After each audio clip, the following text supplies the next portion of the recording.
here tonight. Rebecca Scott has been singing with us for the last couple of years, and last year she brought her Uncle Russell along with her to many of our rehearsals. He heard us sing. He would make comment on the way home. She lives in Sandwich. And he would make comment and she would pass it along to me. So we kind of had a mentor along the way. Uncle Russell came to our concert, and Uncle Russell went to North Carolina to celebrate Christmas with his family. And on New Year's Eve, just before, on the 14th of December, he celebrated his 100th birthday. And on New Year's Eve, passed from this life. You got in your program the note that Rebecca wrote us. I asked Rebecca if she would share some Christmas memories of Uncle Russell, which she did, but she's not here to deliver it. I persuaded her to send me a copy of it. This is her saying, "He celebrated 101 Christmases on this earth, this amazing uncle of mine. He was born just a month following the armistice ending World War I.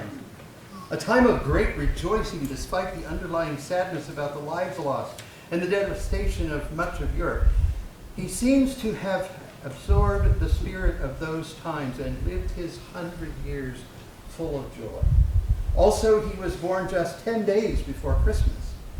I like to picture the little family by the Christmas tree, Dorothy in the hickory rocking chair her father had made for her, baby at her breast, Russell Sr.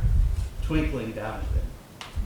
It was from Dorothy that young Russell got his abundant energy, his drive to make his part of the world a better place to be, whether it was a remote province in China, an Indonesian island in turmoil, or the town of Sandwich. She taught him always to do his best, always to go the extra mile. It was never enough simply to clear trees for a new path at the Burgess Society. The trees had to be cut and split, the logs dried and sold for a good cause. His father, Russell, never was able to attend college, but he modeled for his children and grandchildren the importance of learning. He became a self-taught historian, particularly of the Civil War. I remember Grandpa correcting the guide at Gettysburg about the placement of troops on the second day of the battle.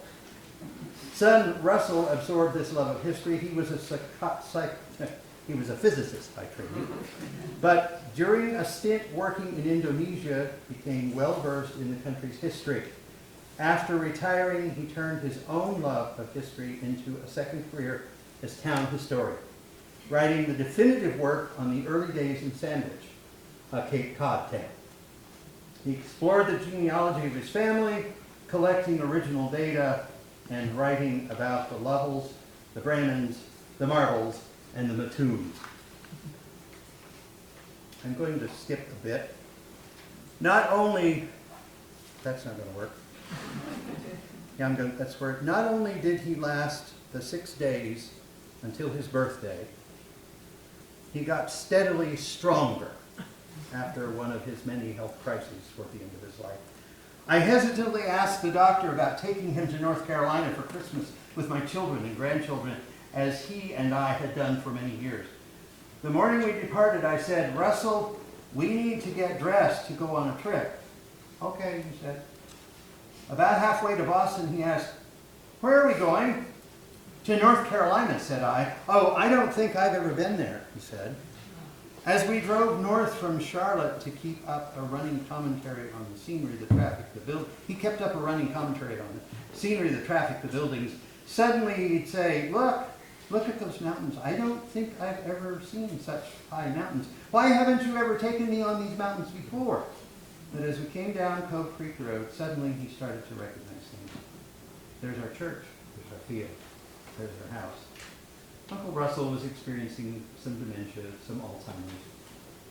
His 101st Christmas was a great success. He recited "'Twas the Night Before Christmas" with us as we hung up stockings. Christmas morning, he opened his stocking, ate all the chocolate in it before breakfast, describing the unique qualities of each piece. He commented on the children's presents and was overwhelmed with a huge box of Belgian cookies. "For me." Then he asked to lie down. He stopped eating. He stopped interacting. I hustled him back to Sandwich, where on New Year's Eve, as the fireworks were exploding over Show Me Pond, he just stopped breathing. His was a good life, a good Christmas, a good 100 years. Thank you, Rebecca. Thank you, Uncle Russell.